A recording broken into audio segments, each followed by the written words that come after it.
Bangladeshi cricket fan যারা আছি আমাদের কাছে একটা ব্রেকিং, আমাদের কাছে একটা অবাক করা বিষয়, অপ্রত্যাশিত ঘটনা। এটা কি হয়ে গেল? আইসিসি আমাদেরকে এইভাবে ডিক্লিয়ার দিতে পারলো। আসলে আমরা একটু বিশ্লেষণ করি। আমাদের কাছে আসলে এটা অবাক করা বিষয়, অপ্রত্যাশিত ঘটনা হলেও, আচমকা বিষয় মনে হলেও যে বাংলাদেশ বাদ বাংলাদেশের জায়গায় আইসিসি স্কটল্যান্ডকে অন্তর্ভুক্ত করলো। হ্যাঁ ভাই, বাংলাদেশি ক্রিকেট ফ্যানদের কাছে, বাংলাদেশের মানুষের কাছে এটা অবাক করা বিষয় হলেও, ব্রেকিং নিউজ মনে হলেও, এটা কিন্তু ভারতীয়দের কাছে কিন্তু এটা ব্রেকিং নিউজ না, আচমকা অবাক করা কোনো বিষয় না। কারণ ভারতীয়রা কিন্তু আগে থেকেই জানতো যে এরকম একটা কিছু হবে। যখন বাংলাদেশের ক্রিকেট ফ্যানরা, বাংলাদেশ সরকার বলেন, বাংলাদেশ ক্রিকেট বোর্ড বিসিবি বলেন, যখন আইসিসির কাছে এরকম একটা কিছু অভিযোগ জানিয়েছে যে আমরা নিরাপত্তার সংখ্যায় ভারতে যেতে চাই না, আমাদের ম্যাচগুলো চাই আমরা অন্য ভেন্যুতে, যেটা চাই শ্রীলঙ্কাতে, এই আবেদনটা বাংলাদেশ ক্রিকেট বোর্ড আইসিসির কাছে করার পরেই আমাকে কলকাতার অনেক অডিয়েন্স, কলকাতার অনেক ক্রিকেট ফ্যান, সাধারণ অসাধারণ সবাই আমাকে ট্যাক্স করছে, কমেন্টস করেছে যে হৃদয় ভাই, তোমাদের যে চাওয়া, ভারতের মাটিতে তোমরা বিশ্বকাপ খেলতে চাও না, তোমরা খেলতে চাও শ্রীলঙ্কাতে, এটা কখনোই হবে না। তোমাদের সামনে দুইটা রাস্তা খোলা আছে, একটা ভারতের মাটিতে তোমাদের বিশ্বকাপ খেলতে হবে, নয়তো বিশ্বকাপ থেকে তোমাদের নিজেদের নাম প্রত্যাহার করতে হবে। এইটা কিন্তু আমাকে ভারতের একজন দুজন অডিয়েন্স কিন্তু আমাকে বলে নাই, অনেক অনেক অনেক অনেক বলছে। হ্যাঁ, এই যে আমি কথা বলছি, আপনারা দেখতে পাচ্ছেন হৃদয় ভাই ইউটিউব চ্যানেল এবং ফেসবুক পেজ, এখানে কিন্তু অধিকাংশ ফলোয়ার্স যারা আমার ভিডিওগুলো দেখে পশ্চিমবঙ্গের, ওয়েস্ট বেঙ্গলের, কলকাতার, আগরতলার, ত্রিপুরার, হ্যাঁ ওই আশেপাশের মানুষ। তো সবার সাথে আমার মোটামুটি ভালোই সম্পর্ক, মাঝে মধ্যে প্রায়ই কথা হয়।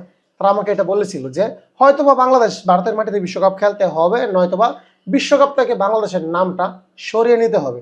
তখন আমি এটা আসলে মাথায় নেই নাই, আমি গুরুত্ব দেই নাই। কিন্তু দিন শেষে কিন্তু এটাই হলো যে বাংলাদেশ বিশ্বকাপ থেকে আউট। দেখেন, আজকে আইসিসি যে কাজটা করলো, বাংলাদেশকে ভেন্যু চেঞ্জ করে দিল না, আউট করে দিল। এর আগেও কিন্তু অনেকবার এরকম হয়েছে যে এই দেশ ওই দেশে যেতে চায় না, তারপর আইসিসি কিন্তু ভেন্যু চেঞ্জ করে দিয়েছে। এবং সেই টিমগুলো কারা? সেই টিমগুলো ইন্ডিয়া বড় টিম, পাকিস্তান বড় টিম, শ্রীলঙ্কা বড় টিম, কিন্তু বাংলাদেশ কিন্তু একটা পুচকে টিম বলতে পারবেন। পুচকে কিভাবে? বাংলাদেশ পুচকে এইভাবেই, জনসংখ্যা কম, নো, আর্থিক অবস্থা, অর্থনৈতিক অবস্থা মন্দা, এটাও না, পুচকে টিম। ক্রিকেট টিম আমাদের ভালো টিম না, ভালো টিম না। দেশের জনসংখ্যা, অর্থনৈতিক অবস্থায় কিন্তু সবকিছু না। অনেক অনেক ফুটবল টিম আছে, যেমন আগামী ওয়ার্ল্ড কাপে অংশগ্রহণ করেছে একটা দেশ, নাম মনে নাই, মাত্র কয়েক লাখ জনগণ সেই দেশে, অর্থনৈতিক অবস্থাও সে দেশের ভালো না। তো যাই হোক, আমরা যেদিকে আসতেছি, বাংলাদেশ কেন বাদ? ছোট দল। ইন্ডিয়ার রিপ্লেসমেন্ট আইসিসি বের করতে পারবে না, পারে নাই। পাকিস্তানের রিপ্লেসমেন্ট বের করতে পারবে না আইসিসি, শ্রীলঙ্কারটাও পারবে না। কিন্তু বাংলাদেশ এটা কেন পেরেছে? বাংলাদেশের র্যাঙ্কিং কিন্তু 2 নাম্বার, 3 নাম্বার, 5 নাম্বার, 7 নাম্বারে নয়, বাংলাদেশের র্যাঙ্কিং হচ্ছে 10 নাম্বারে। তো 10 নাম্বারে একটা টিম যখন থাকে, 10 নাম্বারকে কেটে ফেলে দিয়ে 11 নাম্বারকে আপনি ঢুকাতে পারবেন খুব ইজিলি। 10-এর রিপ্লেসমেন্ট 11 হতে পারে, কিন্তু 5-এর রিপ্লেসমেন্ট কখনোই 10 হতে পারে না, 6-এর রিপ্লেসমেন্ট কখনোই 11 হতে পারে না।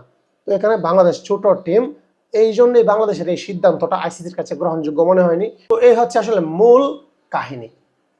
এখন আইসিসির জায়গা থেকে আসলে সবাইকে সমানভাবে দেখা উচিত।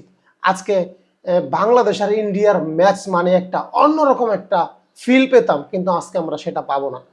আজকে ক্রিকেটের যে আইসিসির উপর যে মানুষের একটা বিশ্বাস ছিল, সেই বিশ্বাসটা উঠে গেল। হয়তোবা বাংলাদেশ বিশ্বকাপ না খেলে বাংলাদেশের ক্রিকেটের দিক দিয়ে অনেক ক্ষতিগ্রস্ত হবে, ক্রিকেটারদের মানসিকভাবে ক্ষতিগ্রস্ত হবে।